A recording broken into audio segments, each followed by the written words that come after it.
Bienvenue sur Al-Ibrahimia TV, la première chaîne francophone de la Faïda Tijaniya. Dans cette vidéo, nous avons l'honneur de vous présenter un compte-rendu exclusif sur un événement d'une importance capitale pour l'avenir de Medina Baye et de la communauté de la Faïda Tijaniya en général. En effet, il s'agit de la réunion stratégique qui s'est tenue le 15 septembre 2024 à la résidence Baba Sheikh située à Medina Baye, dans le cadre du lancement du plan de développement de la ville sainte des Harifinas à l'horizon 2050.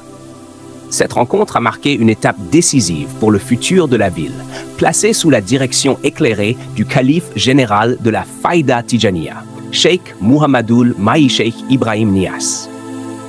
Tout d'abord, la réunion a débuté à 12h51 par une prière collective, soulignant ainsi l'importance de solliciter la bénédiction divine pour un projet d'une telle envergure. Ensuite, le contexte de la rencontre a été précisé. Il s'agissait du lancement des travaux du comité scientifique, culturel et religieux, mis en place pour élaborer un plan stratégique de développement de la ville de Kaolack et plus spécifiquement de Medina Baye, à l'horizon 2050.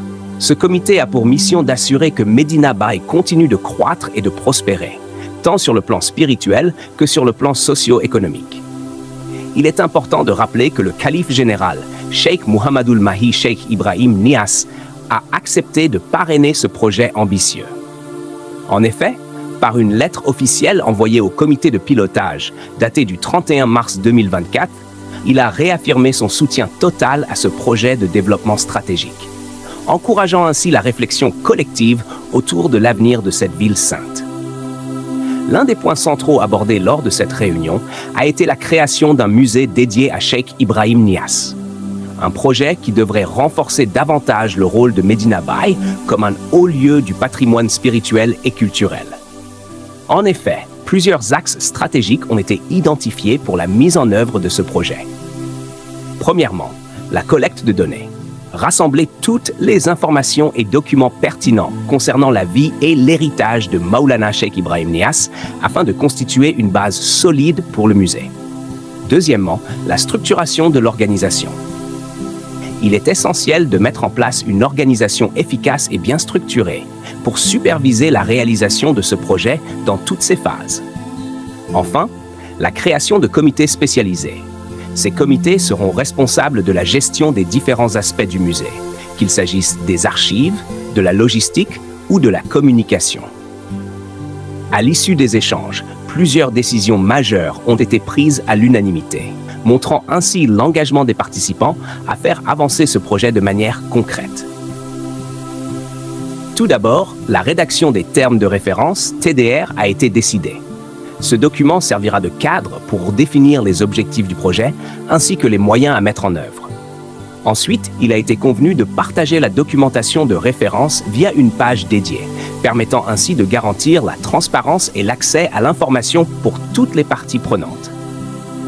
De plus, une initiative a été prise pour impliquer la Mauritanie dans le projet, étant donné les liens historiques et culturels étroits entre ce pays et Medina Baye.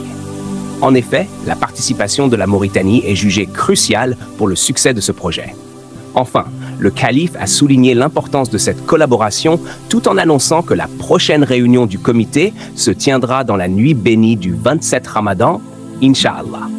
Pour ajouter à l'importance de cet événement, il convient de noter la présence de plusieurs personnalités influentes, parmi lesquelles Cheikh Omar Niass, Yahya Tolba, Mohamedia Bachir, Seyyid Tembouyal, Mohamed Saïd Tembouyal, Abdallah Fall, Ben Omar Sissé, Cheikh Oumar Niane, Cheikh Ibrahim, Cheikh Ahmed Tijani, Cheikh Ould Abdou Mata Moulana, Alassane Diallo, Moulay Med Kouna Mata Moulana.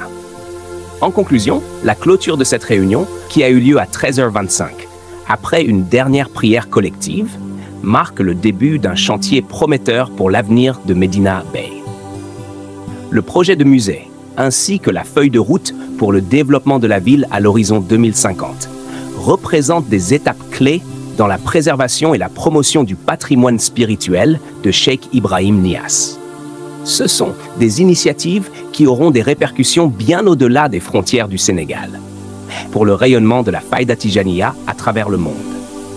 Merci de nous avoir suivis sur Al Ibrahimia TV, votre source d'information au cœur de la spiritualité et de l'actualité. N'oubliez pas de vous abonner à notre chaîne et d'activer la cloche des notifications pour ne rien manquer de nos futures vidéos. À très bientôt, Inch'Allah. Merci.